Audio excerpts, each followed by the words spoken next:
para todo mundo assistir. Então, estamos aqui na disciplina Introdução à Arquitetura e Urbanismo da FAUFBA, com a nossa convidada de hoje, Giovana Merli. Já falei um pouco para a Gi a respeito do que nós estamos discutindo aqui no módulo, né? Pegar um minutinho. O que nós estamos discutindo aqui no módulo 5, são perspectivas outras de olhar para a cidade, ou perspectivas outras de se construir espaços, né? E o que a gente vai trazer para nós são perspectivas outras também de olhar para a história, né? E a importância disso que tem tudo a ver com os temas que ela pesquisa. Vou fazer uma apresentação informal, depois você se apresenta como no currículo Lattes, tá bom? Giovana é minha amiga, professora, arquiteta e urbanista, mestra, doutoranda, fazendo doutorado lá no Chile agora, né? Pesquisadora sobre produção de espaço urbano, questões de gênero, inserção da mulher no espaço público, e agora pesquisa as arquitetas anônimas, né, que é o título da nossa aula de hoje. Arquitetas anônimas, contribuições para uma nova historiografia da arquitetura brasileira, 1930 a 1960. Eu vou já rapidamente passar a palavra para você. Você também pode se apresentar, falar um pouco do que foi a sua pesquisa de mestrado, como que isso se dobra no doutorado. Então, agradeço a sua presença, a sua contribuição para a nossa disciplina e agradeço também a presença das nossas turmas e dos convidados que vieram de fora da UFBA também para nos prestigiar. Obrigado, Gi. Pode ir com a palavra. Certo. Obrigada, Gabriel, pelo convite. Obrigada a todos aí pela presença. Acho que você já me apresentou direitinho, não precisa acrescentar nada, não. Bom, eu vou começar uma apresentação. Eu não sei mexer nesse Meets direito. Eu vou apresentar a tela inteira. Pode ser. A tela inteira vai aparecer tudo que você tem aberto aí. Quando você selecionar uma janela, ele vai te dar a opção de escolher qual janela você quer. Está aparecendo o PowerPoint, não? Tá. Já está no PowerPoint. Perfeito. Bom... Gi, só faz um teste. Passa o slide para ver se vai passar direitinho. Passei. Tá. Beleza, tá beleza. Tá. Bom, como o Gabriel comentou, né, o que eu vou apresentar aqui é um fragmento, né, os resultados preliminares do meu doutorado, mas já apresentando assim a minha história como pesquisadora, pós-graduanda, eu me inseri no mestrado a partir de pesquisa na cidade, né, pesquisas sobre cidade, sobre espaço urbano, e a partir de uma perspectiva feminista. E essa perspectiva feminista é o que tem me guiado até então. Então, é o ponto comum entre as minhas duas pesquisas. A de mestrado chamava Lugar de Mulher na Cidade,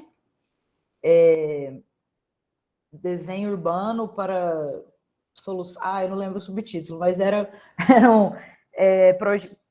propostas de desenho urbano aqui para Uberlândia, a partir da perspectiva de gênero. E agora, como o Gabriel comentou, eu estou estudando as arquitetas que se formaram no Brasil entre 1930 e 1960.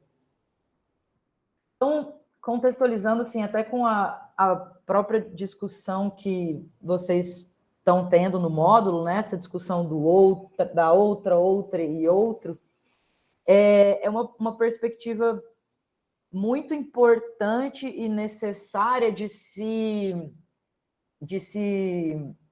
passar a ter, não só na cidade, né, mas também no espaço construído em geral e também na história. Então, a gente entender que lugar esses outros estão, a que lugar esses outros estão sendo lançados, estão pertencendo, como eles estão ocupando ou sendo incapacitados de ocupar esse lugar, né? E o que é muito curioso, entre muitas aspas, é que esse outro, que passa para nós uma ideia de uma minoria, na verdade, ele é a grande maioria da população, né? Porque esse outro é todo aquele que não se encaixa no padrão normativo do nosso sistema capitalista, neoliberal, de homens héteros, brancos, cis, do centro do capitalismo. Então, todo aquele que não pertence a esse grupo está, em algum grau, afastado do poder, da tomada de decisão, da possibilidade de ocupar espaço. A inserção dessas discussões, desde uma perspectiva feminista, com relação ao espaço construído, ela surge com a segunda onda do feminismo, né, nos Estados Unidos, a partir dos anos 70, em que as arquitetas começam a questionar onde estão as mulheres no espaço como usuárias, onde estão as mulheres no espaço como projetistas, né, como autoras do espaço, como pessoas que pensam o espaço, e onde estão as mulheres na história da arquitetura. Onde estão essas referências? Existiam, não existiam? Se existiam, onde estão? O que fizeram?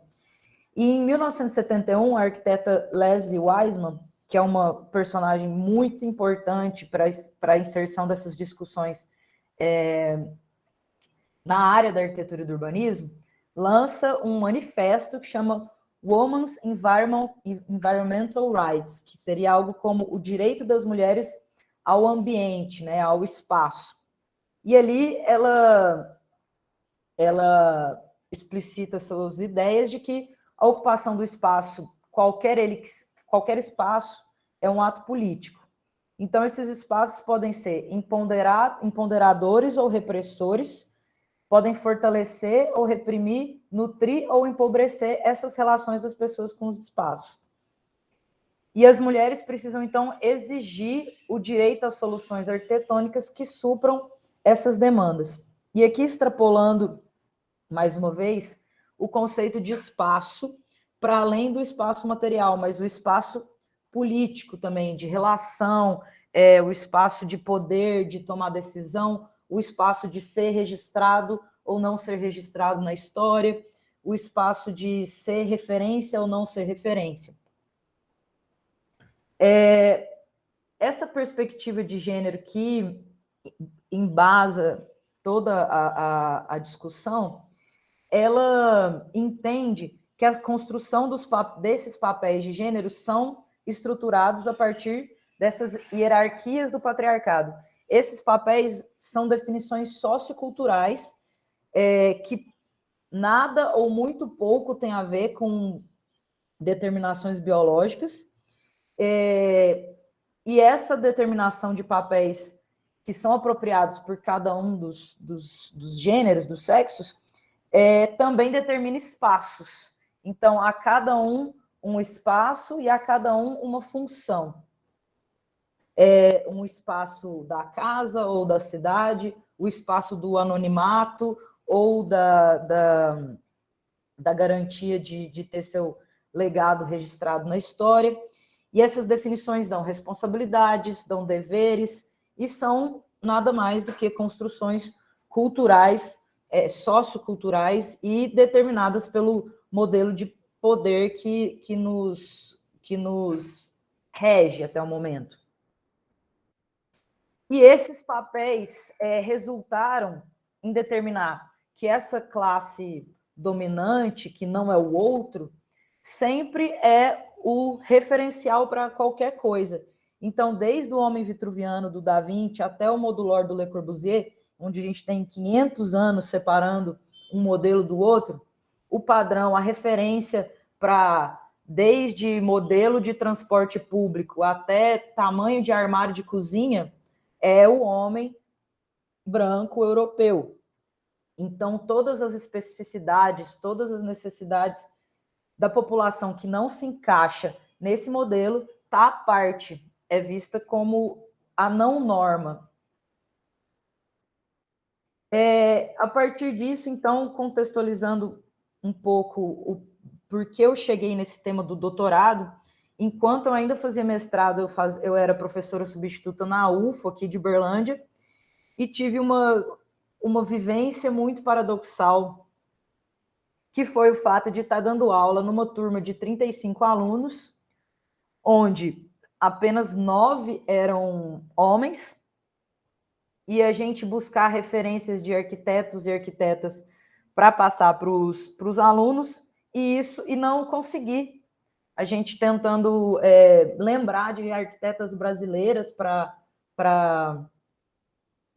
passar, eram alunos do primeiro ano, então tinha pouco referência, e nem eu nem as outras professoras conseguimos lembrar mais do que 5 nomes de arquitetas, enquanto o quadro estava cheio de nome de homem.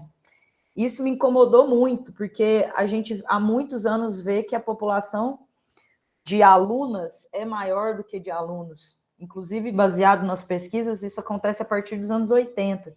Então, a gente tem aí 30 anos em que existem mais arquitetas estudando e se formando do que arquitetos.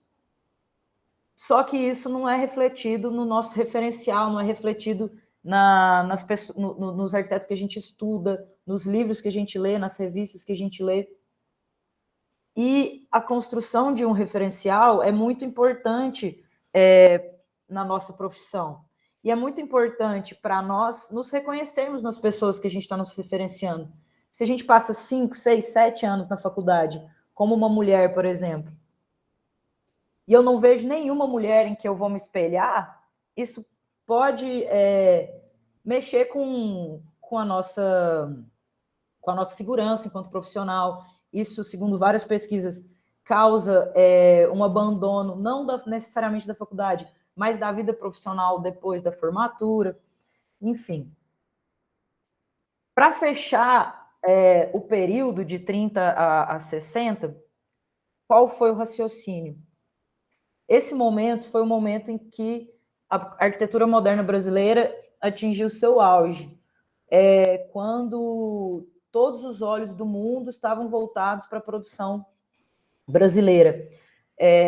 Autores e pesquisadores internacionais aqui pesquisando, acompanhando a nossa produção, revistas internacionais e a própria produção local, né, de pesquisadores brasileiros. A gente estava exportando a nossa arquitetura e todos estavam admirando a nossa arquitetura. Esse momento de tanta pungência de produção, de tanto reconhecimento nacional e internacional, em que já existiam arquitetas formadas, a gente não tem nomes de mulheres referenciados. Então, será que não existiam mulheres ali, no momento que está a maior atenção, todos os olhos voltados para cá, não tinha nenhuma mulher fazendo arquitetura que valesse a pena ser estudada, ser registrada? Então, é nesse momento da história que a pesquisa coloca suas lentes para tentar descobrir se existiram, e aí um spoiler, sim, existiram, e várias, e o que elas estavam fazendo, se elas mereciam estar nessa história canônica que a gente aprende, que a gente estuda ou não.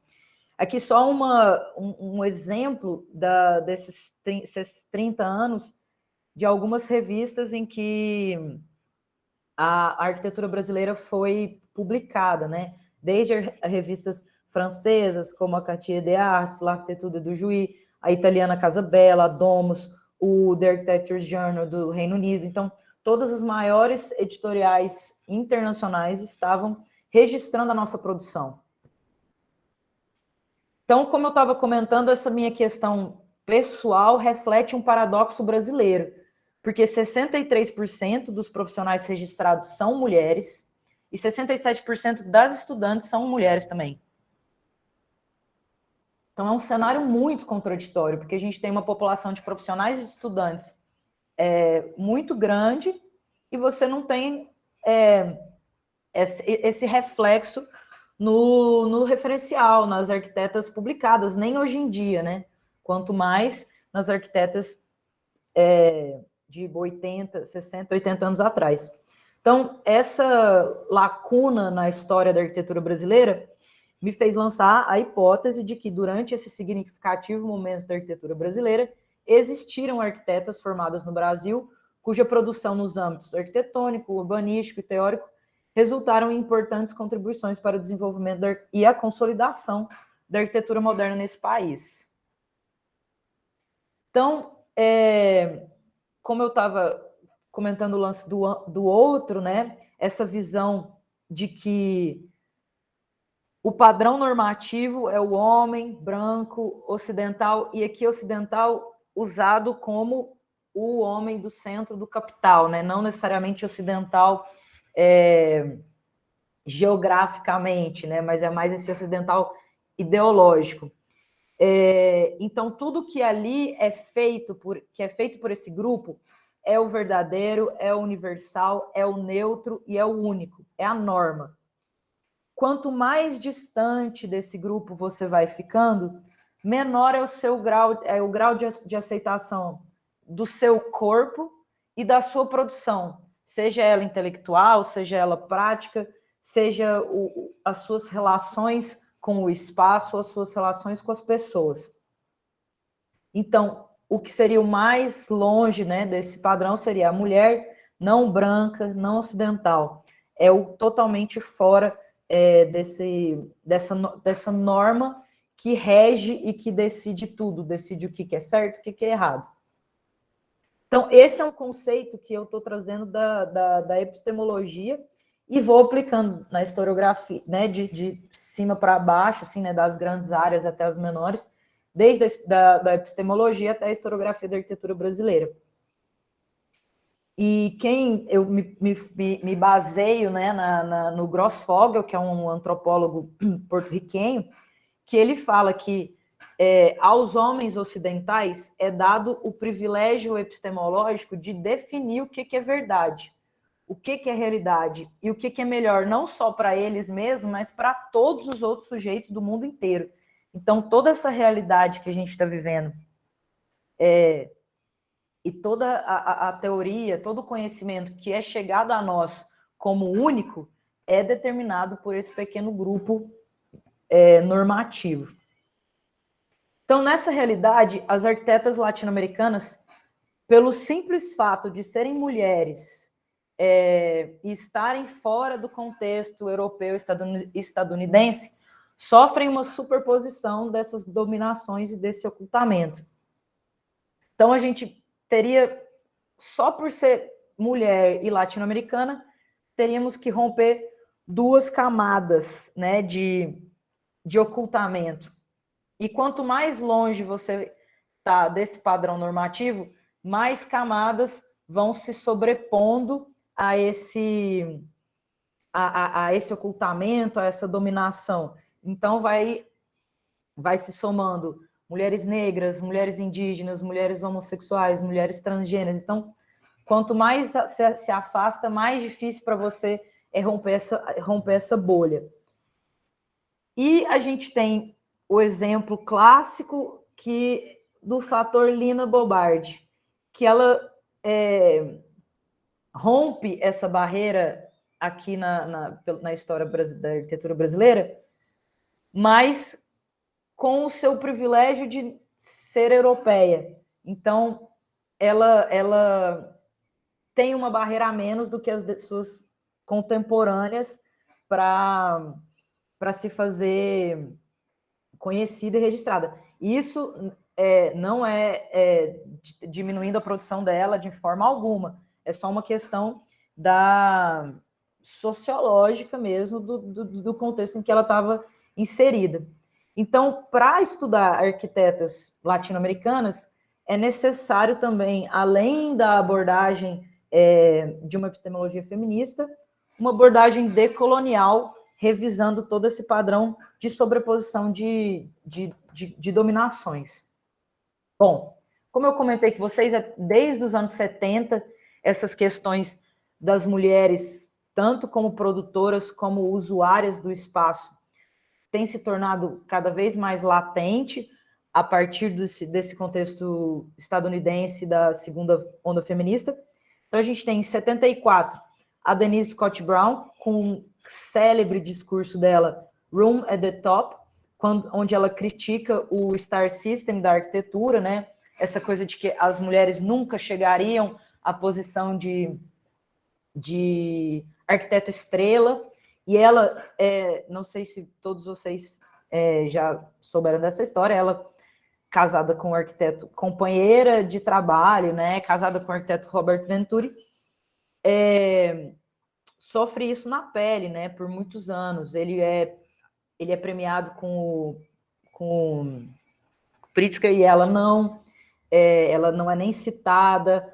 Os livros, os livros dele sobre Las Vegas, em que a pesquisa é dela, ela faz a maioria do trabalho, mas sempre entendido como um livro dele. Enfim, todo esse apagamento que é feito pela sociedade, né? Não pelo companheiro dela, mas pela sociedade sobre o trabalho dela. E nos próprios livros de história também, né?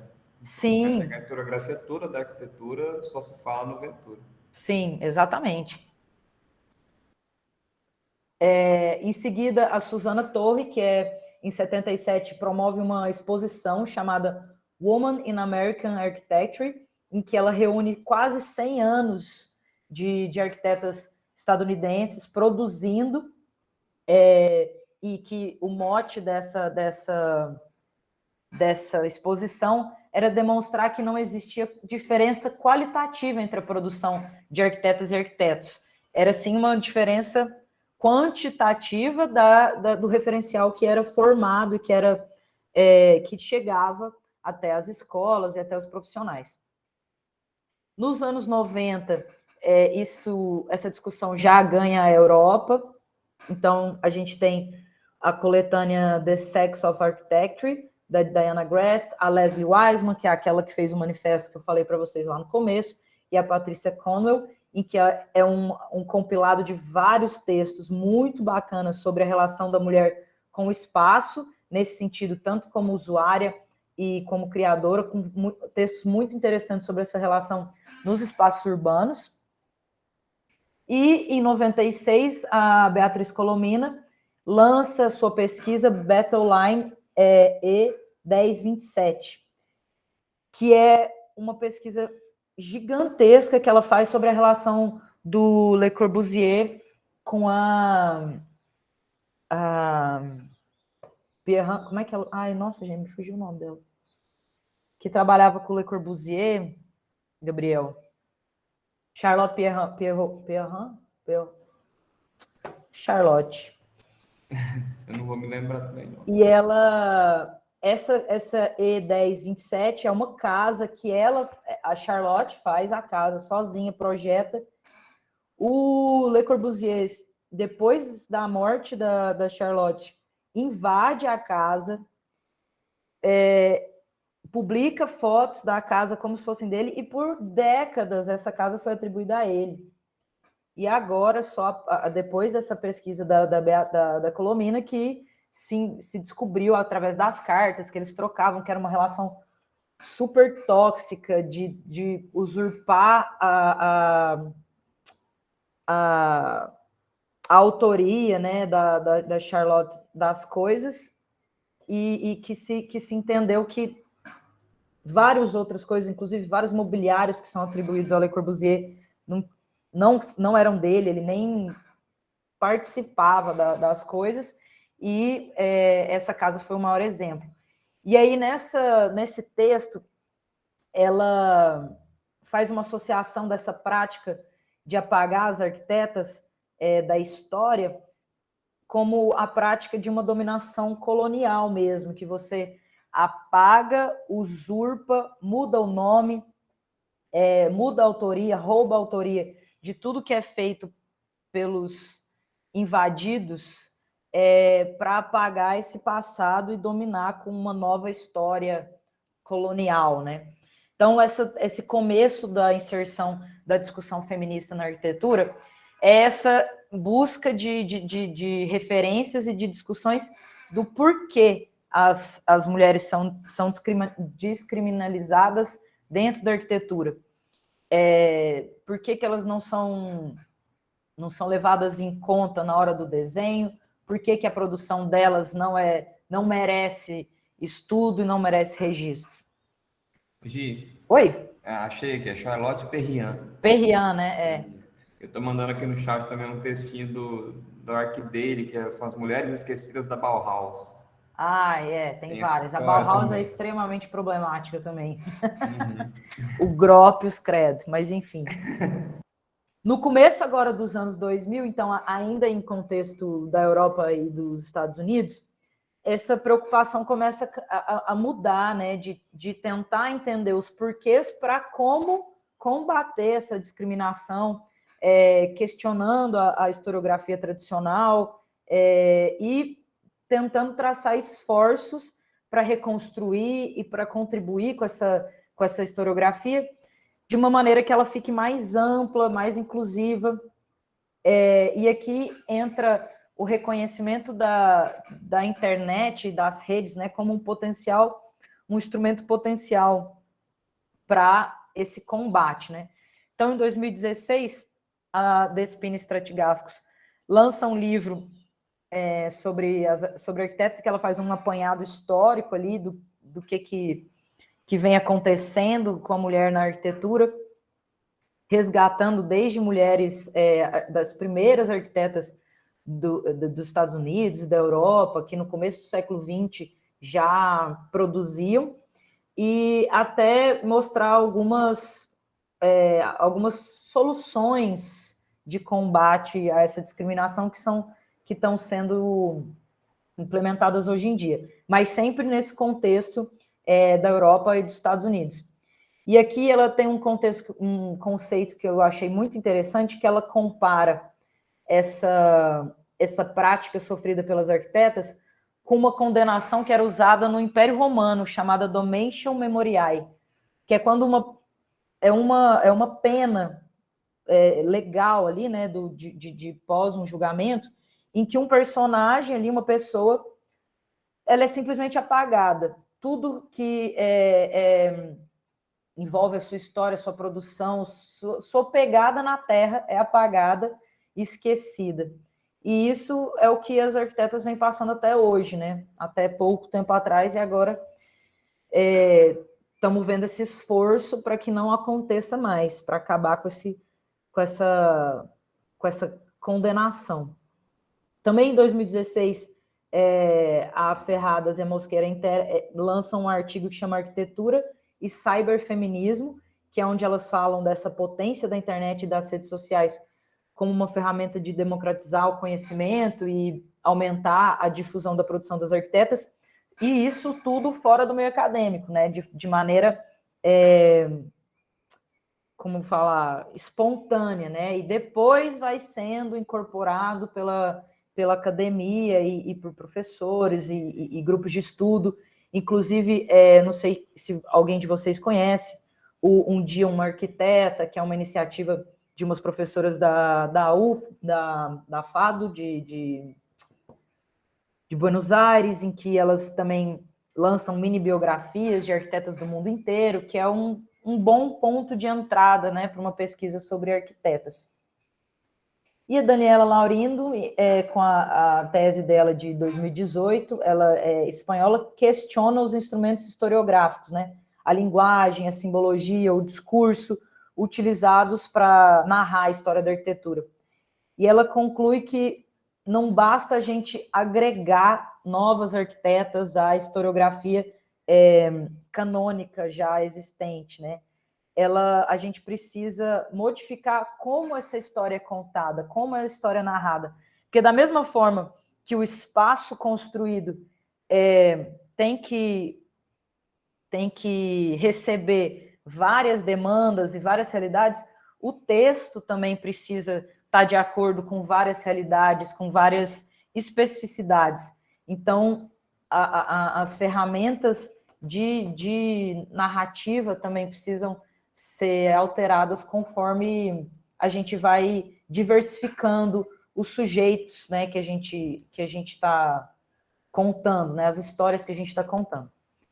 Aí o contexto brasileiro, no comecinho dos anos 2000, a professora Ana Gabriela Gondinho, que é lá do Mackenzie, lança uma revisão das arquitetas latino-americanas a partir dessa perspectiva interseccional, que é isso de você sobrepor o feminismo e o decolonial, reconhecendo mesmo essa superposição de dois mecanismos de dominação atuando sobre as profissionais do subcontinente latino-americano. Então, ela faz um apanhado ali de arquitetas que trabalharam com cidade, arquitetas que trabalharam com projeto, arquitetas que trabalharam com teoria e ensino, de toda a América Latina, como um índice muito interessante. Agora, esse dado fui eu que coletei de todas as pesquisas do banco de teses da CAPES, da área de teoria e crítica e história da arquitetura, só 0,98% se dedicam a conhecer, revelar a produção de uma arquiteta formada no Brasil. 5 teses só no total. Eu destaco isso de formadas no Brasil, né? Porque a Alina não entra nesse apanhado, já que ela formou em Roma, né? Então, dessas 5, se eu não me engano, era Rosa Clias, em todas as teses, porque nem a Carmen Portinho entra, né? Porque ela é engenheira, então, de formação, né? Apesar de ter tido muita contribuição para a história, para a arquitetura e para o urbanismo brasileiros. Ela era urbanista, né? Mas formada em engenharia. E a última pesquisa que determina esse panorama de arquiteta...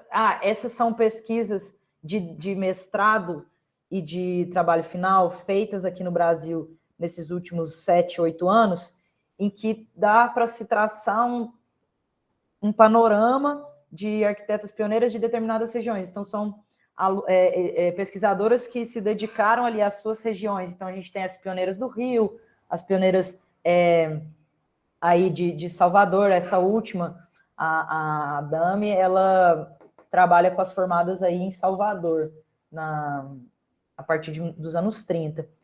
Então, aqui no Brasil, a gente pesquisando a partir dessas epistemologias feministas, para nos posicionar criticamente contra o modelo historiográfico atual, que reforça tanto a discriminação quanto esse culto do Star System, que é sempre essa figura do homem branco, do centro do capital.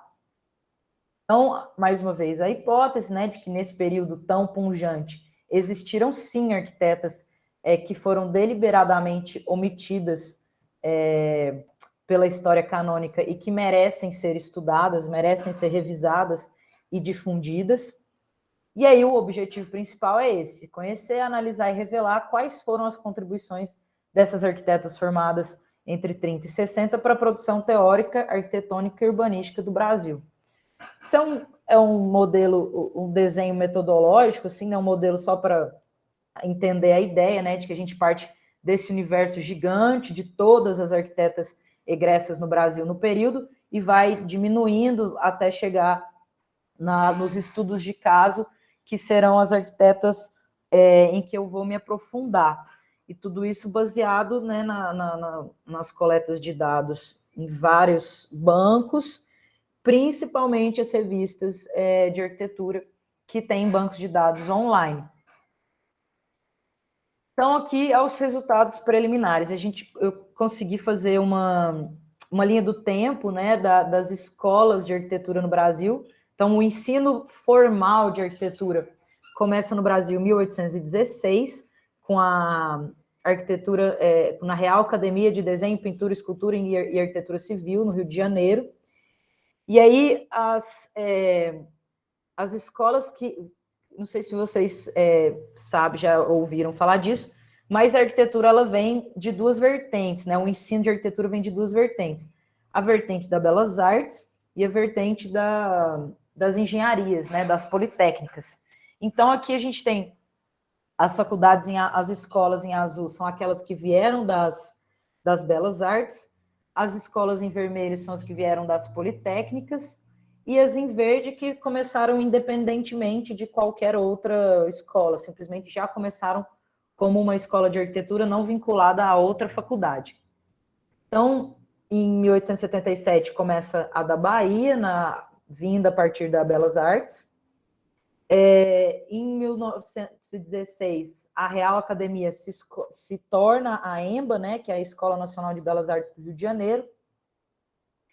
No ano seguinte, 2 escolas são abertas em São Paulo, então vocês veem que a gente tem escola primeiro aí em Salvador e depois em São Paulo, mostrando como na época esse eixo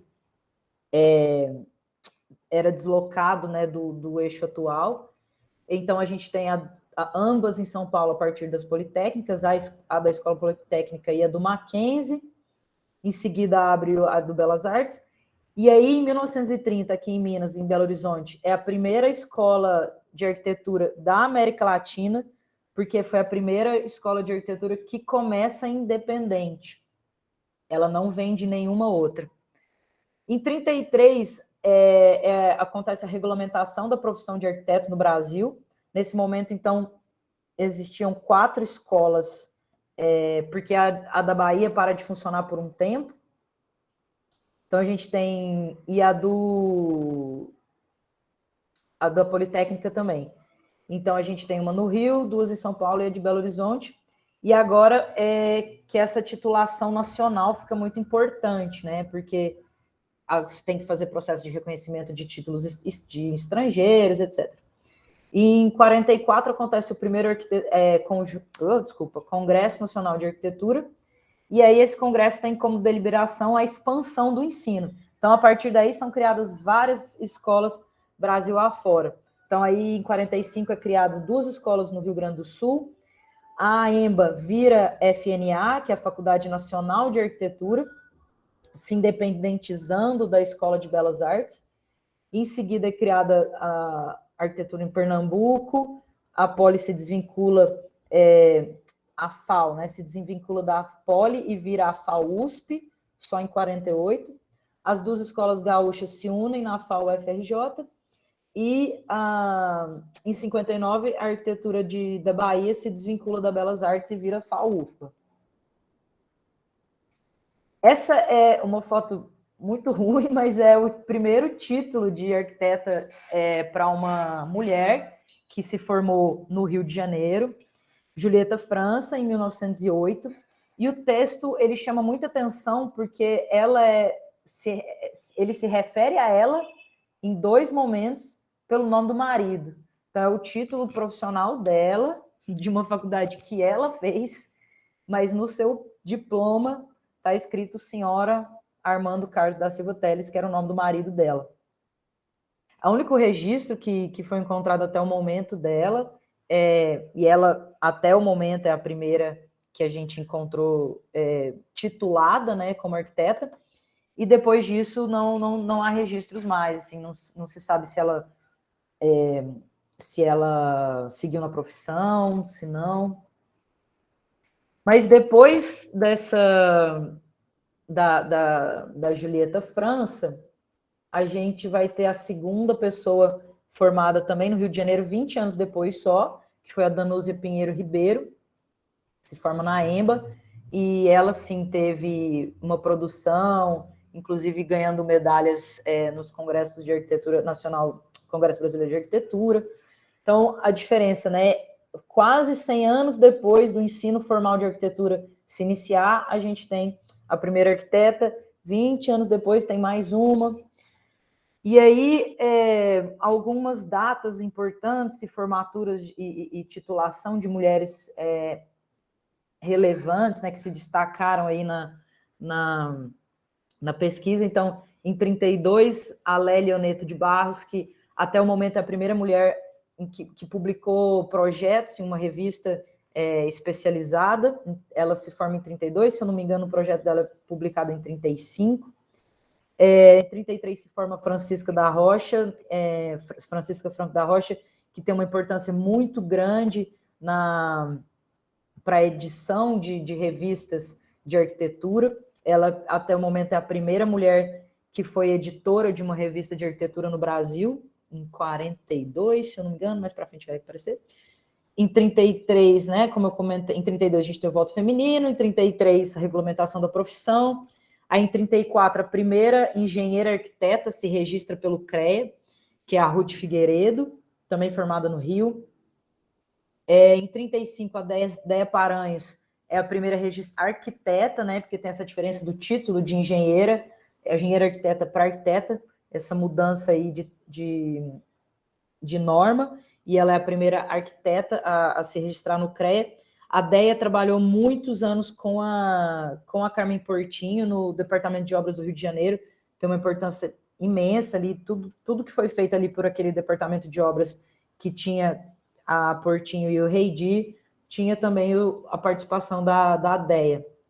Em 36, a Alicia Conceição se forma em Salvador, e até o momento a primeira arquiteta negra a se formar aqui no Brasil. Em 37 a gente tem criação da ABEA, em 40 se forma Maria Laura Osser, que é uma polonesa que vem para o Brasil e se forma no Rio de Janeiro, e ela foi correspondente do Brasil para a revista francesa L'Architecture du Juif, e tem uma importância imensa na divulgação da arquitetura moderna no exterior, além de produzir também, de projetar. Em 43 a gente tem a exposição e o livro Brasil Builds, lá em Nova York, né, que é o que conta,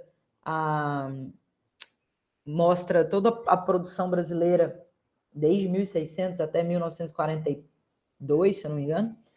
44, o primeiro Congresso Nacional, expansão do ensino, e aí mais algumas arquitetas muito interessantes de se estudar, que é a Enilda Ribeiro, que teve uma produção teórica muito forte e muito política.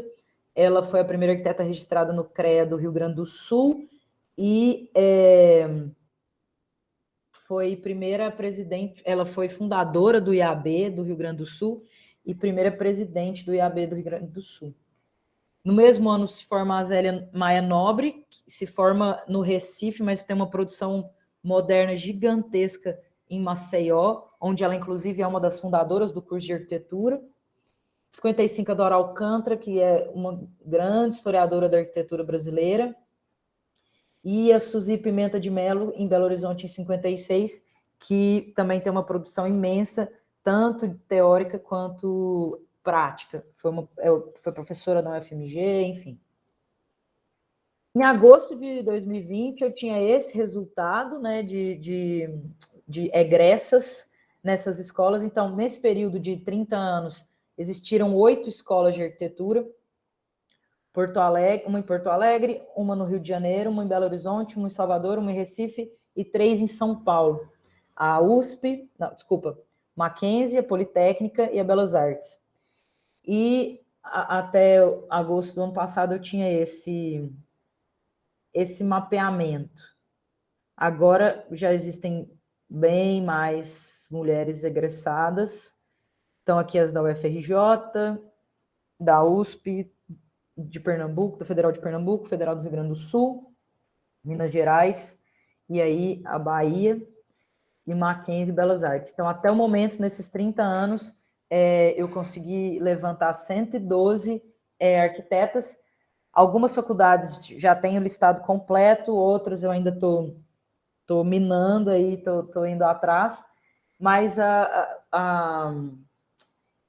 o que a gente tem aqui de ideia é que provavelmente tenham existido quase 200 arquitetas formadas nesse período.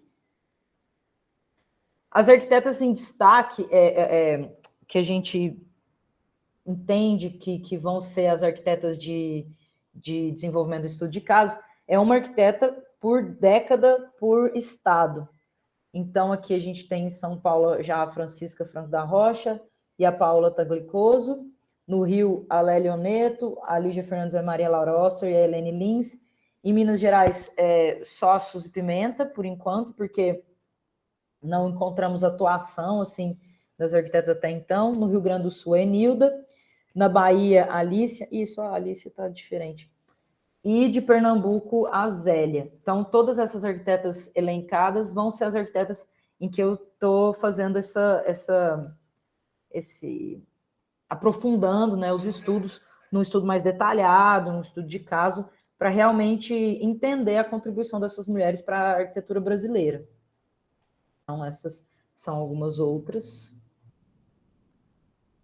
Bom, agora eu vou passar um pouco. Ô, Gabriel, estou bem de tempo ou como é que tá? Não, tá tranquilo, tá Tá? tranquilo. Tá, São 5 para as 2, a aula vai até 2h50. Então, tá. a gente Não, só deixamos um tempinho para o final para a gente uhum, os alunos fazerem as perguntas. certinho. Não, então, como eu comentei, a Lélia Oneto, ela se forma em 32 na EMBA do Rio de Janeiro, e ela tem um projeto da sua autoria publicado na revista Brasil Feminino, em 32, no mesmo ano da sua formatura. E é possível que ela seja a primeira arquiteta publicada no Brasil. A gente pode ver aqui no projeto que ela publica, um projeto de uma pequena casa de campo, que a gente já tem aí entre aspas, proto-moderno se aparecendo, né? Pela fachada, até mesmo pelos ambientes internos serem mais articulados, e pensando que isso é 9 anos depois da casa modernista do Warszawski, né? Então, a mulher aí tinha, a Lélia já tinha aí uma visão vanguardista, né, para sua época, porque nos anos 30 a construção brasileira full neoclássica, né, até então. A Francisca Franco da Rocha, que se forma, essas duas, né, de São Paulo, não, desculpa, a outra do Rio, essa de São Paulo, se forma em 33, e em 38 ela ocupa o posto de redatora da revista Casa, até o momento a primeira mulher, né, como eu comentei, que ocupa um lugar na redação de uma revista de arquitetura no Brasil, e ela fica lá até os anos 40. Até os anos 40 não, até 1940. Nesse período, ela publica muitos textos dela, e assim, uma variedade de temas que a mulher, que essa profissional dominava, desde publicar projetos próprios, textos críticos, análises históricas, relatos de congresso.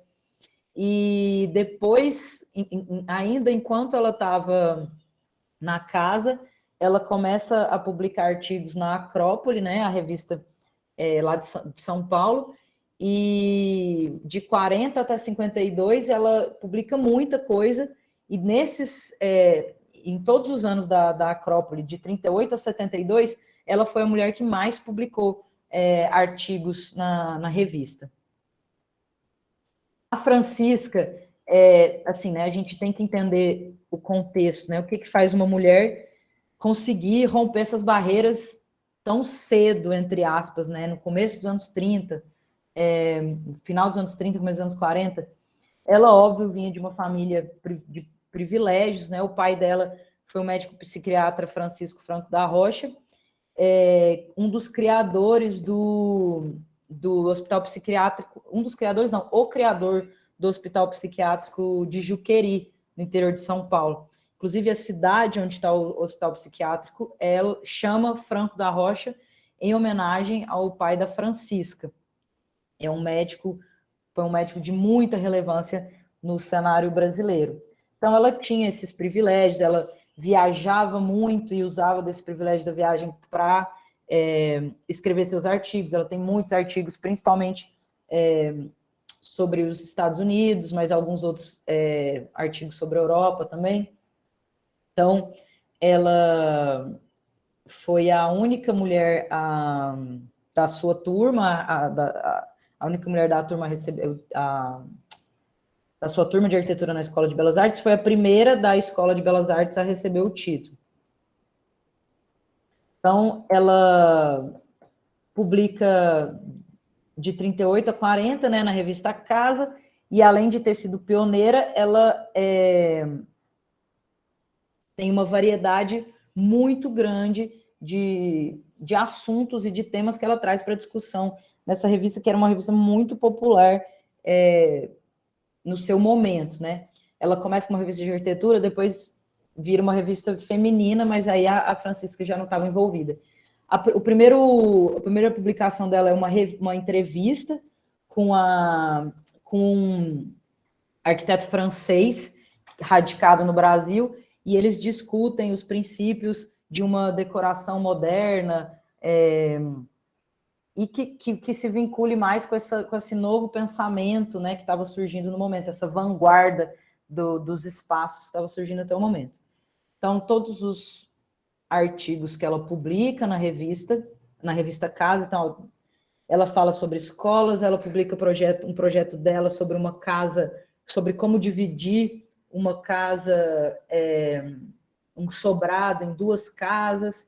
Ela tem uma série de artigos sobre escolas, residências suburbanas, impressões sobre a arquitetura de Berlim, e aí depois ela passa um período nos Estados Unidos e publica muita coisa sobre os Estados Unidos, alguns outros projetos de autoria dela, que ela publica também. Por exemplo, esse é o da Casa Divisível, né, que ela fala como transformar um sobrado em 2 casas menores. Esse projeto de edifício é dela também, é um edifício bem padrão, né, com uma loja embaixo, um comércio embaixo, 4 apartamentos, em cima tem um terraço de uso comum dos moradores.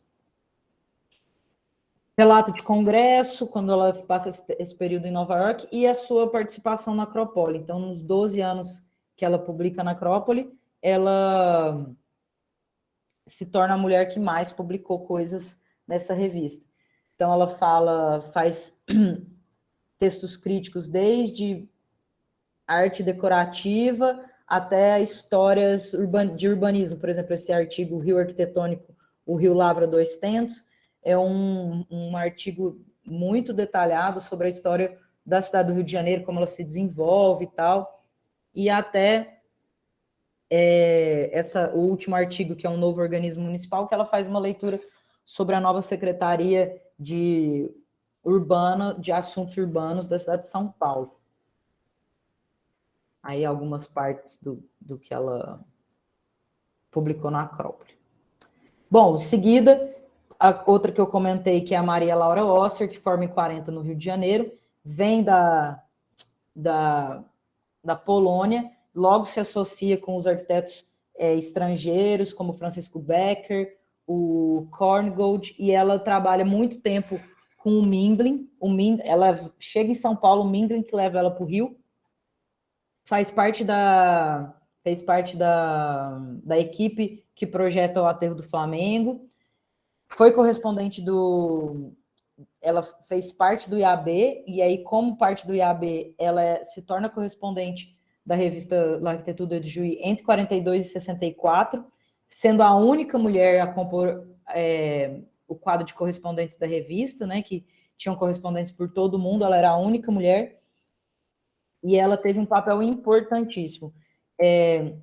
Por exemplo, o projeto de vencedor para a sede do Jockey Club do Rio de Janeiro, em 48, que foi capa da revista. Nesse período também foram lançados 2 números especiais do Brasil, nesse momento em que ela era correspondente. E esse projeto aqui tem a Lígia Fernandes como integrante da equipe. Então, é a primeira brasileira publicada na capa da revista, em 1948.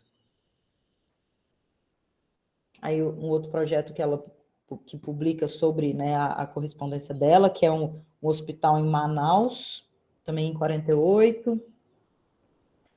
Esse aqui é o primeiro projeto do Teatro Castro Alves, aí de Salvador. Um projeto de 49, que foi para a revista também. Ele não chegou, acho que ele não chegou a ser construído. Rolou um concurso e ele não chegou a ser construído e mudaram completamente o projeto, né? Mas é no mesmo lugar. Bom, e nesse momento em que a Maria Laura Osser era correspondente da Arquitetura do Juí, o único país que publicou mais que o Brasil foi a França, que era o país da revista. Então, vocês têm dimensão da importância que essa mulher teve para a difusão da arquitetura brasileira.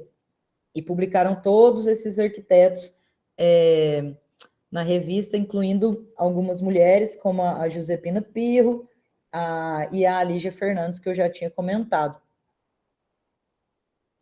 Além disso, ela fez o projeto de design gráfico do livro Arquitetura Social, que é do Neutra e do Warshawski. Participou de projetos de arquitetura, como essa loja de departamentos em que ela projeta com o Glokowski, que foi um parceiro muito importante de projetos dela, e esse projeto aí foi publicado na revista Acrópole.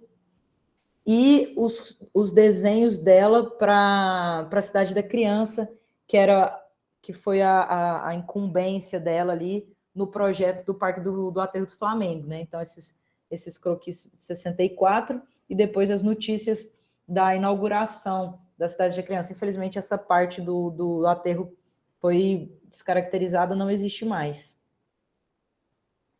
Bom, a Enilda Ribeiro, que é do Rio Grande do Sul, tem uma trajetória de produção projetual em colaboração com o companheiro dela, que era o Demétrio Ribeiro, que também foi muito importante nas discussões de arquitetura, de produção, de ensino. Ambos foram perseguidos pela ditadura enquanto professores lá no Rio Grande do Sul. Ela, ainda estudante, participou de todo o grupo que iniciou a luta pela federalização da Faculdade de Arquitetura do Rio Grande do Sul, né, pela incorporação da Faculdade de Arquitetura pela Federal do Rio Grande do Sul. Foi responsável pela criação do EAB, deixa uma produção teórica gigantesca sobre ensino e prática de arquitetura.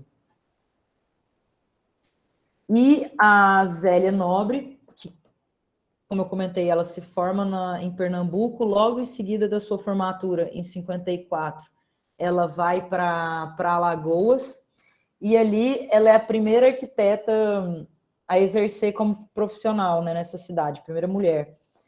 E ela traz todos os princípios da modernidade que ela aprende em Pernambuco, com professores cariocas vindos da FNA para a região. E ela, inclusive, é responsável pela construção do primeiro edifício vertical da cidade de Maceió, que é esse Parque Hotel, que é inaugurado em 57, está lá até hoje, com traços modernos indiscutíveis, né?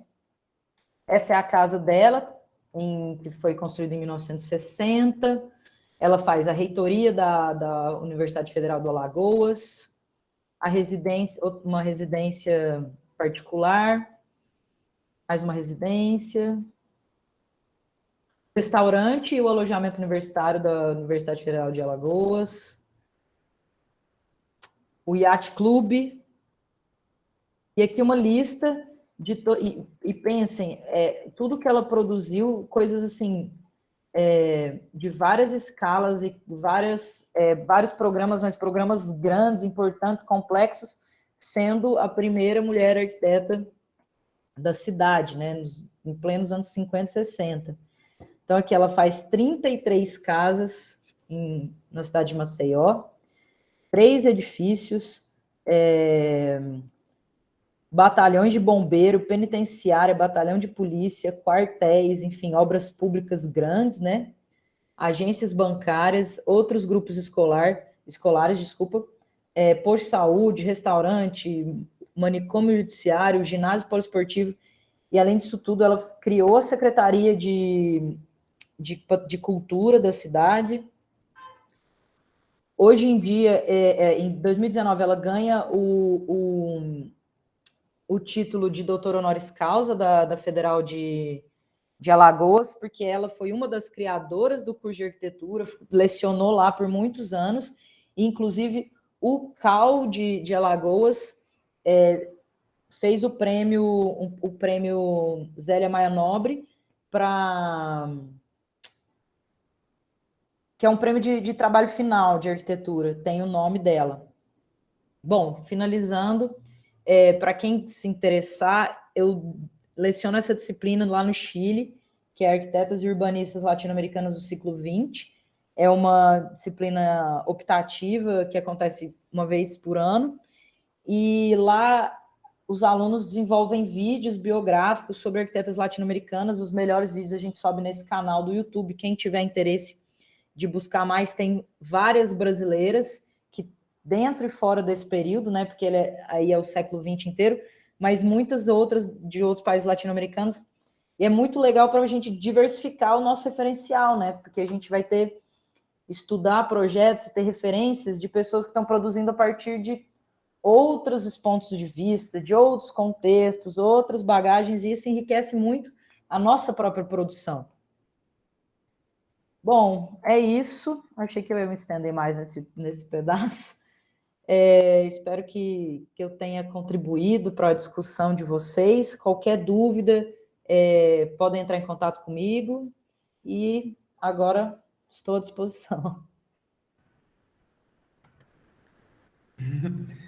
Obrigado, Gê. Parabéns aí, obrigado pelo trabalho, obrigado pela apresentação. Muito, muito bom, viu? Acho que contribui demais para a nossa discussão aqui, de ter essa visão outra sobre a arquitetura, sobre a historiografia, e de poder também a gente descobrir tanta coisa, né, que de certa maneira está escondida. Uhum. Por isso é legal o nome do trabalho, né, das Arquitetas Anônimas. Não conhecia o canal do YouTube, estou abrindo agora para depois. Nossa, já tem um monte de coisa. Vários vídeos. Não, e falta subir os desse ano, que eu não subi ainda. Quero muito conhecer a produção. E. Vou botar o link aqui no chat, que o pessoal está pedindo o link. A gente tem um comentário aqui da Júlia Meneghel. Ela. Não sei se ela quer falar ou se eu posso ler o comentário dela. Você quer falar, Júlia? Ela está aqui ainda. Oi. Oi, Júlia. Oi, posso falar? Rapidinho, é só uma. Estou ligando aqui. Então, eu comentei, né, que eu achei bem interessante e o trabalho, enfim, eu perdi o começo, entrei um pouquinho atrasada, mas eu estudo a obra de uma arquiteta capixaba chamada Maria do Carmo Schwab, se eu não me engano, ela apareceu aí na sua listagem, que eu não consegui ver assim, passou mais rapidinho, mas aí eu coloquei, né, que, enfim, ela tem uma atuação muito forte aqui no estado do Espírito Santo, porque eu sou de Vitória, mas eu faço mestrado na UFBA hoje, né? Uhum. E aí eu não coloquei mesmo à disposição, se você quiser, né, para a gente trocar algumas informações, porque eu vi que você busca um pouco, né, dentro dessas arquitetas também entender qual... Enfim, eu não sei se você vai fazer isso para todas, né? Eu imagino que você esteja fazendo uma seleção, lógico. Mas, assim, se for de interesse, a gente pode trocar umas informações que são também úteis para mim. Claro. Porque, assim, qual é essa rede que estava ali, de repente, né? Simultânea a ela. Eu até anotei aqui o nome de uma que você falou, do Rio Grande do Sul, que eu nem sei o nome. Enilda Ribeiro. Enilda Ribeiro, né? Você falou que eu acho que ela ajudou, não sei, ela contribuiu para criação do carro do IAB Rio Grande do Sul. Do IAB, IAB Rio Grande do Sul, pois é, e a Maria do Carmo Schwab, na época do IAB do Espírito Santo, que parece que naquele momento era o IAB do Rio Grande do Sul, acho que São Paulo, o Espírito Santo estavam começando, então essas redes me interessam muito, né, para a pesquisa de mestrado. Então, é um pouco isso, assim, só colocando essa, enfim. Então, já a Maria do Carmo... A Maria do Carmo, ela tinha aparecido para mim, mas eu não sei porque eu tinha registrado que ela tinha formado depois. Agora que você falou que ela forma em 53, então ela entra no meu recorte. Seria bacana, interessante, sim. Eu até vi ali, mas eu não sei, como eu estava no celular assistindo, eu não tinha certeza do que agora eu vim para o computador, né? Mas na hora eu não tinha certeza qual era o ano que você tinha colocado. Eu parecia 58 ou 59. Né, mas ela se forma em 53. Entendi. Tanto assim, a gente confirmou tanto na historiografia, mas também com ela, né? Porque ela ainda é viva. Então, ela mesmo conta isso. Bacana. Não, eu vou escrever meu e-mail aqui e aí a gente troca figurinha. Ótimo, isso. Porque, assim, como é um interesse meu sair o máximo possível, é muito difícil, mas sair o máximo possível do eixo Rio-São Paulo. Então, mesmo ela estando formada no Rio, mas se ela produz no Espírito Santo, para mim é incrível, sabe? Então, Sim, exatamente. A gente tá no mesmo esforço, vamos dizer assim, com os mesmos objetivos. Mas sim, acho que vai ser interessante. Acho que a gente pode se ajudar aí mutuamente. Sim, claro, obrigada. Nada. Massa.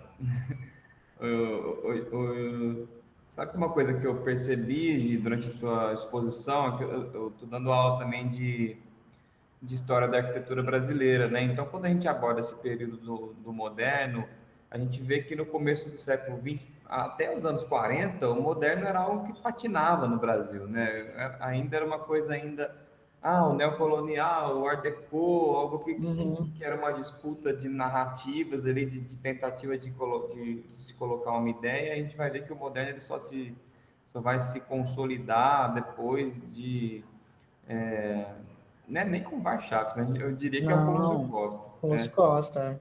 E quando a gente olha a produção das arquitetas que você mostra, de muitas delas, já é uma linguagem moderna consolidada ali. Né? Em um momento em que o Brasil, em que se via ainda muitas outras produções. Você mostrou eu não vou me lembrar agora, porque eu devia ter anotado, mas é dos anos 30 e é a primeira casinha de campo. Poxa, anos 30 a galera tava fazendo obra neocolonial, sabe?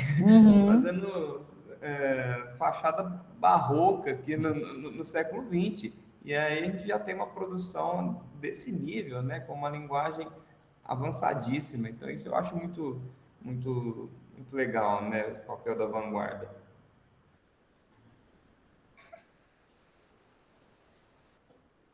Mas, pessoal, estamos abertos aqui às perguntas, aos questionamentos, às colocações. Fiquem à vontade. O pessoal está parabenizando aqui no chat. Obrigada, gente. Estou vendo mais o quê?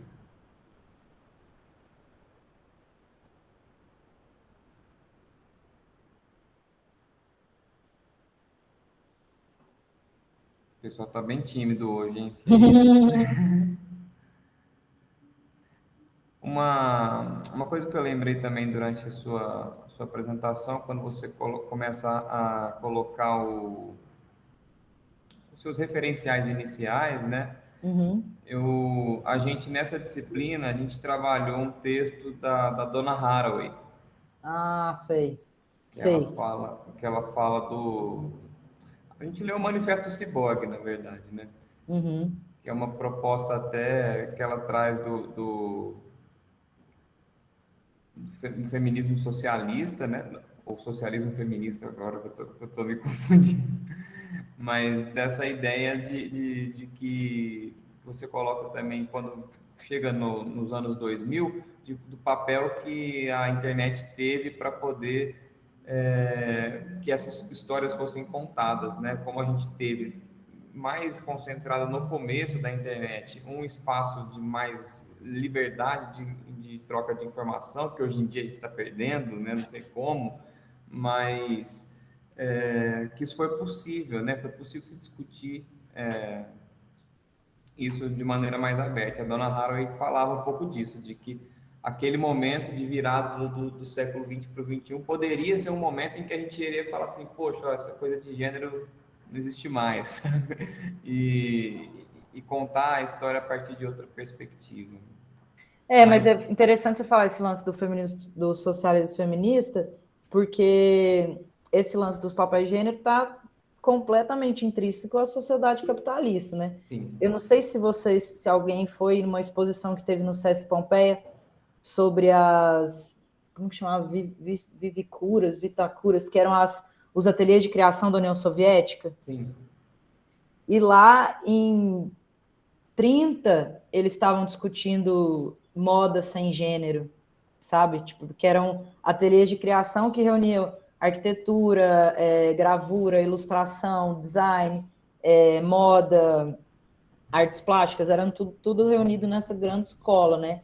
E ali, quando o resto da sociedade ocidental está patinando, igual você falou, eles já estão dando esse salto crítico de questionar gênero. E ali, num ano em que quase não tinha mulher entrando na arquitetura, lá metade da turma eram de mulheres, sabe? Então, até vou caçar um negócio aqui para mostrar para vocês, que eu acho que vocês vão gostar. Eu comprei um livro num crowdfunding aí sobre esse grupo eu não sei nem pronunciar um nome muito difícil. O nome é Vitacuras, um negócio assim. Vitakura, da União Soviética. Eu não cheguei, não li ainda, mas eu me lembro que tinha uma produção muito bonita, assim, era muito interessante, bem vanguarda da vanguarda. Então, e eles, o livro em si eu nem sabia que tinha, mas eu consegui baixar o catálogo dessa exposição, que foi uma exposição, assim, sensacional. Aqui, vou compartilhar a tela de novo, para mostrar isso para vocês. Compartilhou? Ainda não, tá? Deve estar chegando aí. Uai, ele não tá me deixando? Não foi, não. Uai, ele não tá deixando. Ah, tá. Entendi agora. Eu que tava... Foi? Foi, Então. tá entrando. Tá. Aí. Então, essa arquiteta formou não lembro quando... se formou em 22. Nessas... como é que chama aqui? Vicutemas, que eram os ateliês superiores de arte e técnica.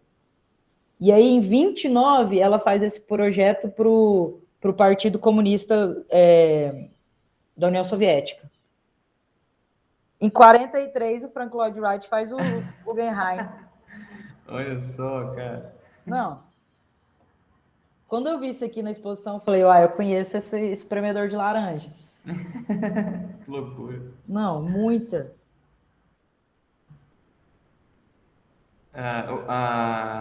Alguns comentários aqui, a Rebeca está dizendo, muito bom ouvir sobre essas mulheres e termos referências para a carreira. É bom guardar as referências, depois eu vou subir a aula no YouTube, porque a gente assiste outra vez. Né? A Tassi está dizendo, eu sou caloura e não tinha noção de que 67% dos estudantes de arquitetura são mulheres, justamente pela questão de praticamente só haverem homens em foco quando o assunto é arquitetura. A Rebeca complementa, né? Até em trabalhos de outras matérias eu tentava trazer obras de mulheres, mas não conseguia sair do óbvio, por falta de informação sobre. Eu dava uma disciplina em Patrocínio, onde eu e a Gi demos aula juntos, e eu dava História da Arte, né? E aí era aquela bibliografia tradicional, né? Gombrich e tal. E aí eu me lembro, estou falando aqui como o homem branco, cisgênero, hétero, enfim, apresentava aquela coisa toda, e aí uma vez, isso já era terceira vez que eu dava disciplina, uma menina levantou a mão e falou assim, professor, não existe artista mulher, não? E aí, cara, não, foi uma loucura para mim, e ao mesmo tempo foi um desconforto positivo, assim, porque eu comecei a ir atrás de várias coisas e vi que tinha muita coisa. Então, foi isso que rolou comigo nessa aula lá que eu falei, eu dando ateliê, e aí eu já fazia uma pesquisa de gênero no mestrado, então eu estava mais antenada nessas coisas, e a gente lá enchendo o quadro de homem, eu falo, não, gente, não é possível, não vai ter uma mulher. E aí só vinha Lina, falo, não, gente, calma. E aí esse fator Lina é meio que uma coisa que tapou o problema para nós, eu acho que por muito tempo. Porque quando alguém fala assim, não, mas não tem arquiteto, não, aí tem a Lina, e ponto, morria ali, né? Ana, pode falar, Ana. Nossa caloura. Oi, gente. Nossa, eu tô boba com essa aula, assim, eu tô em êxtase. E é interessante, né, porque eu sou bichete, sim, sou caloura de vocês, e essas reflexões, na época da arquitetura, eu não fazia, sabe? E, cara, E são coisas que a gente trouxe aqui, contextualizou muito bem, são coisas que não são novas. E, assim, durante a fala da Gi, assim, impressionante, já parabenizo demais pela pesquisa, eu sei que é uma continuidade do mestrado, eu li bastante o seu mestrado, porque eu sou voluntária na ONG SOS Mulher e Família, então, assim, para mim, seu mestrado foi, tipo, uau, a gente precisa falar disso, a gente sente isso na pele e a gente não consegue contextualizar, mas, enfim, durante essa apresentação, eu fiz muitos paralelos com uma leitura recente que eu fiz, que é da Carol J. Abrams, da Política Sexual da Carne, né? E assim, foi um divisor de águas depois que eu li esse livro, porque ela fala que até nos espaços destinados patriarcalmente para as mulheres, tipo a cozinha, e a gente sabe disso, existe um protagonismo violento e masculino. Então, assim, quando a gente para pensar, né, que a cozinha é esse espaço destinado para a mulher, mas os maiores restaurantes com estrela Michelin são de homens, a gente consegue ver com muita clareza esse padrão estereotipado europeu, homem branco. E aí eu tenho umas perguntas assim muito empolgadas para fazer para você. Porque, tipo, quando eu faço essa reflexão que num ambiente que é destinado para as mulheres existe muita opressão e existe um protagonismo que normativamente vai ser masculino, como que funciona, né, isso num contexto da construção civil, onde a presença masculina, historicamente, já é hegemônica, já é dominante. Cara, eu entendo que a gente contextualizou muito essa questão da história, mas depois, e aí é onde eu falo, né, gente, depois de formada, depois de ter passado por esse meio acadêmico, é que a gente sentiu na pele isso, de que você não é protagonista. Você vai fazer projetos e talvez eu esteja até meio que fazendo uma análise muito simbólica, mas você vai se destinar a projetos até menores, onde o seu protagonismo vai ser menor, vai ser residencial, vai ser de interiores. E aí, enfim, é isso. A pergunta fica mais nesse sentido de como compreender e até mesmo preparar esses alunos para entender essas violências que eu gosto de chamar de violências simbólicas, porque cada vez elas vão ficando obscuras, mas elas ainda estão presentes, elas ficam maquiadas por um mecanismo de uau, vamos empoderar as mulheres, mas ela está ali, ela é simbólica, ela está ali. Como fazer as pessoas se despertarem para isso? E acho que a pergunta mais difícil, como superar isso, como superar esse modelo, como superar essas violências. Enfim, é isso. Parabéns por essa apresentação. Obrigada, Ana. Obrigada. Que bacana que você leu meu mestrado. Fico feliz. Nossa, complexo. Eu acho assim que o primeiro passo, o passo mais raso, assim, mais fácil, é esse lance de variar o referencial, sabe?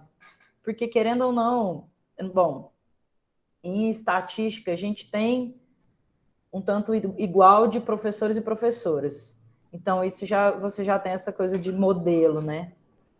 Se você, eu acho que diversificando a referência, você fortalece essa ideia, você normaliza a mulher fazendo coisas.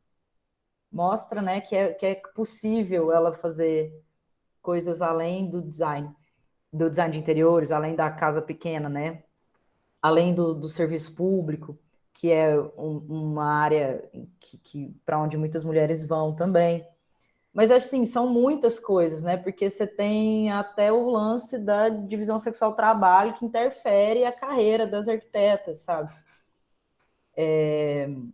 A arquiteta que já está, antes mesmo de ter filho, já está planejando se afastar mais da produção, do trabalho, por causa de quando tiver filho, sabe? É uma coisa que não tem uma solução e não tem uma solução que não seja estrutural, né?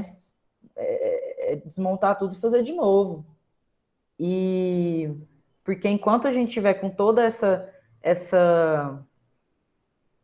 esse encaixe, né, de gênero de cada um no seu, vai ser tudo muito toda solução vai ser superficial, né? Até no meu mestrado, eu cheguei numa crise assim, né, do tipo, se eu estou falando que uma creche ou uma lavanderia comunitária é um equipamento público para mulher, eu estou reforçando o papel de gênero.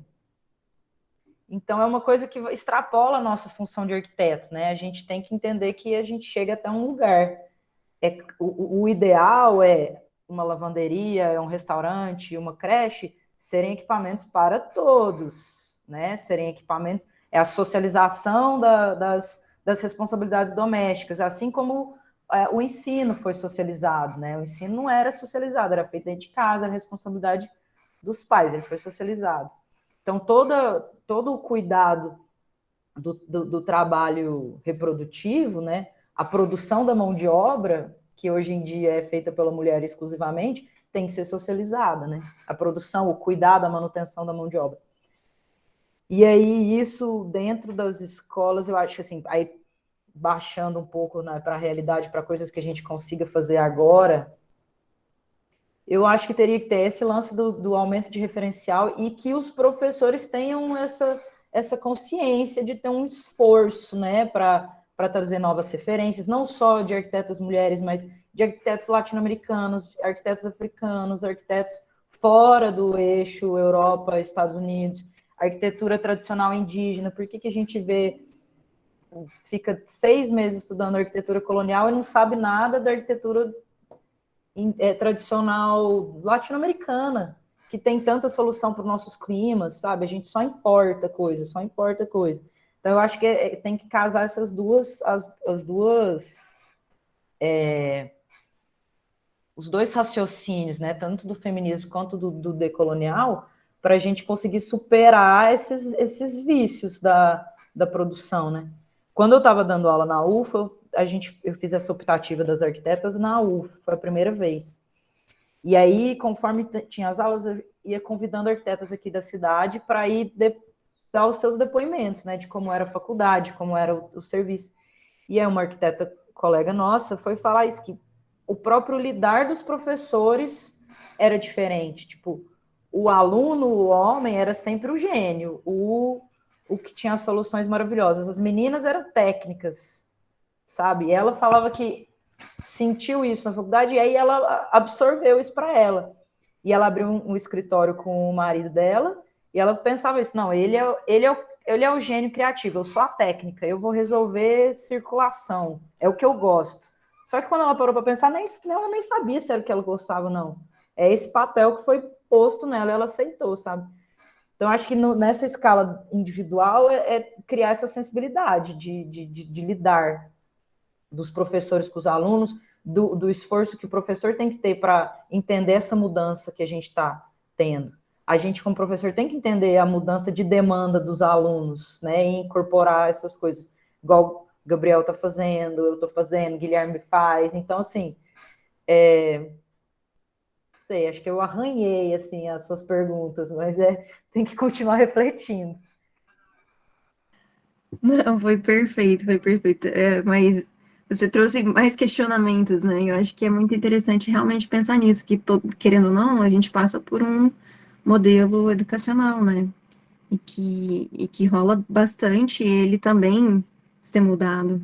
É Sim. muito de Paulo Freire também, né? Isso de compreender que a gente precisa começar a mudar as coisas na raiz mesmo. Porque a nossa, por mais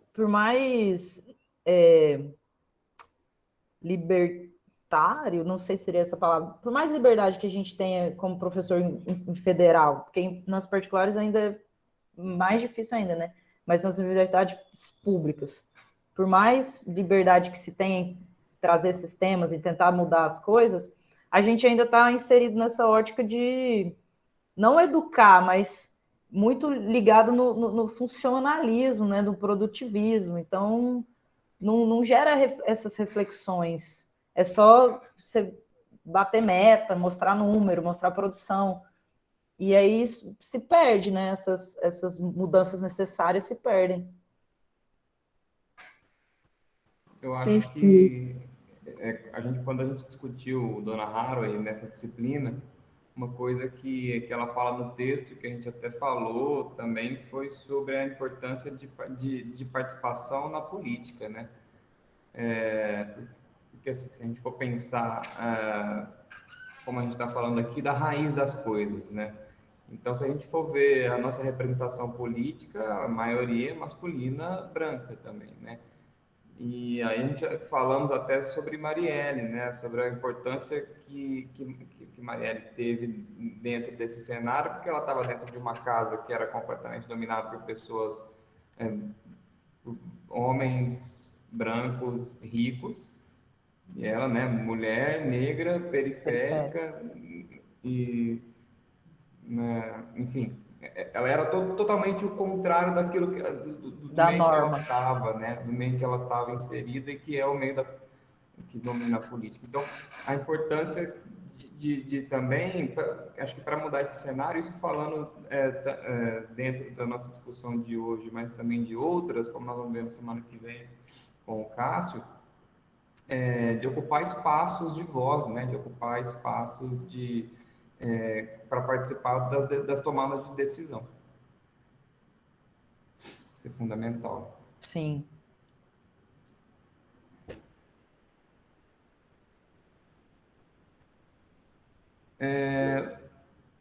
Diga, Yamine, por favor, pode falar. Olá, boa tarde para todo mundo. Parabéns, Giovana, pela sua pesquisa. Eu já tive a oportunidade de escutá-la também um pouco em outra disciplina da UFO. E eu quero parabenizá-la mais uma vez. E assim, como é importante e necessário nós mulheres estarmos assim debruçando, pesquisando, estudando e dando voz para outras mulheres, né, que são silenciadas diariamente. E eu acho que um pouco de tudo que as meninas comentaram também, e dessa última fala, né, que a gente tem que questionar e a gente tem que também pensar nesse exercício, né, de escrever, de produzir pesquisa, porque é a partir disso que a gente consegue transformar, né? E a gente tem que pensar por que a cozinha de serviço, a área de serviço, esses funcionários domésticos só ficam restritas a uma parte da residência, por que existe elevador de serviço e o elevador social. A gente tem que pensar em pequenas coisas mesmo, de tudo que nos foi imposto, de tudo que nos foi dado, e assim, questionar, porque é muito complicado nós mulheres termos vozes.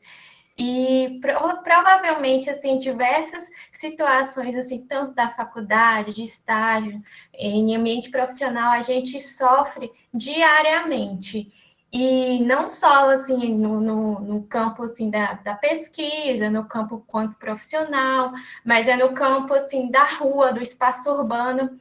E, assim, são pautas que eu acredito que são diversas pautas que nós, arquitetos, assim, podemos levantar, né, e propor nas nossas pesquisas. E eu fico feliz de ver muitas mulheres, assim, que se interessam pelo tema, que propõem também, que pensam, questionam, porque não adianta a gente pensar assim, sabe, é para o futuro, porque as mulheres que chegaram antes de nós, elas revolucionaram muito, fazendo trabalho, por exemplo, em periferia, dando apoio a outras mulheres também, com construções, com habitações sociais, e assim, eu acredito que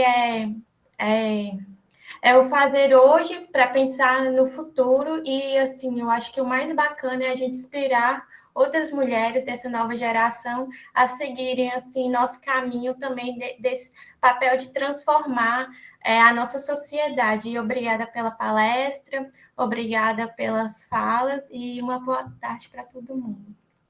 Obrigada. Nós te agradecemos, Yamine. Obrigado, viu? Bom, nós estamos chegando aqui, temos 10 minutos. Se alguém tiver mais algum comentário, a gente vai partir para a finalização da nossa aula aberta.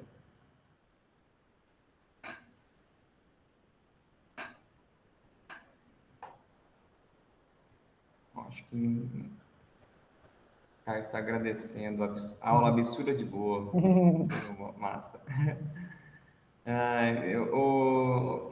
Então, eu queria também agradecer mais uma vez imensamente a Giovana pela participação, participar da nossa disciplina, do nosso processo aqui de tentar encontrar novos caminhos para as nossas cidades. Eu acho que foi demais a participação, foi demais tudo que você passou para a gente e esperamos contar com você outras vezes, tá? Claro. Pode contar conosco sempre. Então, agradecer também a todo mundo que assistiu, todo mundo que participou, fez pergunta. E pode finalizar você, Gi. Não, é só agradecer também, é sempre um prazer, assim, a gente fica presa fazendo doutorado, fica muito sozinha, né? É bom quando abre para outras pessoas verem o que a gente está pesquisando, ter essas impressões externas, ajuda demais. É um prazer muito grande, sempre que vocês quiserem, é só me chamar. Se tiverem alguma dúvida, quiserem continuar conversando, eu deixei meu e-mail no chat aí. Fiquem à vontade para entrar em contato comigo. E é isso. Maravilha. Muito obrigado. Tchau, pessoal. Boa tarde. Tchau, tchau, gente.